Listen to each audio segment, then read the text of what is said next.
Meus amigos e minhas amigas do Brasil, vem comigo porque nós estamos falando aqui mais dicas para você para a primeira fase. Olha só, falamos no nosso último vídeo, não deixe de acompanhar o GRAN nas redes sociais, porque lá tá cheio de novidade para você conseguir o êxito na sua prova da UAB. E aí a questão toda aqui é a seguinte, ó, vamos falar sobre outro procedimento e vamos dar dicas sobre ele que costuma cair na prova também.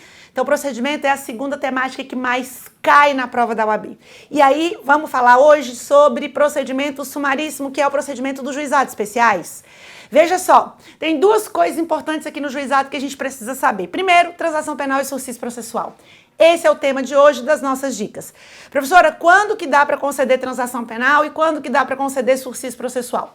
Tanto uma quanto outra são medidas despenalizadoras. Criadas a transação para os delitos de menor potencial ofensivo, que são aqueles crimes com pena máxima de até 2 anos, e as contravenções penais em geral.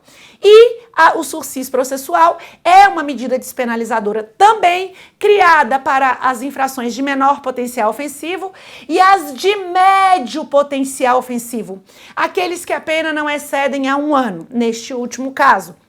Então, a transação penal e o sursis processual são duas coisas que são concedidas antes do processo nos juizados começarem. Porque nos juizados o procedimento ele é diferente. A gente tem uma fase, pessoal, que é uma fase pré-processual. Essa fase que é pré-processual dos juizados especiais é uma fase em que eu dou a chance do processo não começar e não ter registro criminal contra a pessoa. Observa só comigo, ó, presta atenção. A primeira coisa que a gente tem que observar com relação à transação é que a pessoa só pode ganhar uma transação a cada 5 anos. Ela não pode estar respondendo a processo e nem ter sido processada, porque isso é uma medida despenalizadora para as pessoas que são primárias. Aí você fala, professora, eu não concordo muito com isso. Pois é, mas isso é uma típica aplicação do direito penal do autor. Então, aqui nos juizados especiais, a transação penal ela só é oferecida para os crimes com pena de até 2 anos, e quem não ganhou essa medida despenalizadora nos últimos 5 anos.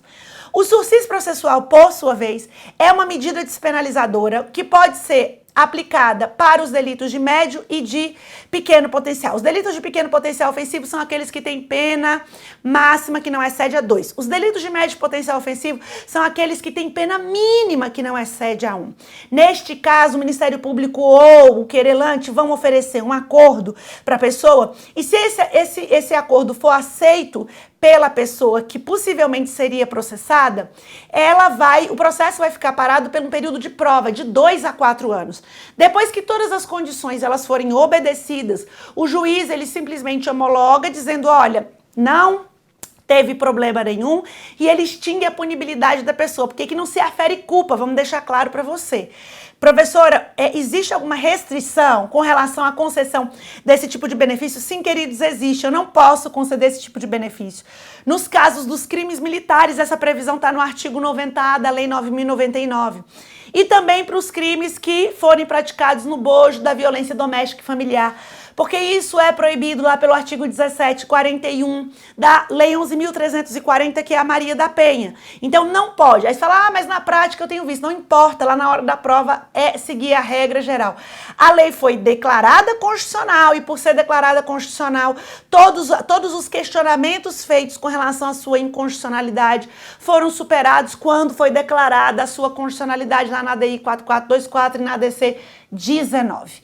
Ok? Então, isso é com relação ao procedimento sumaríssimo. É importante dizer também que ultrapassada essa fase de concessão da transação penal e do sursis processual, se não for oferecido esses benefícios, o Ministério Público, ele oferece a denúncia contra a pessoa, o réu, ele é citado para comparecer à audiência de instrução e julgamento e apontar suas testemunhas. Logo no início da audiência de instrução e julgamento, o juiz ouve a defesa, por isso que isso é uma defesa preliminar, e não uma resposta à acusação. Depois só disso é que ele resolve se recebe ou rejeita.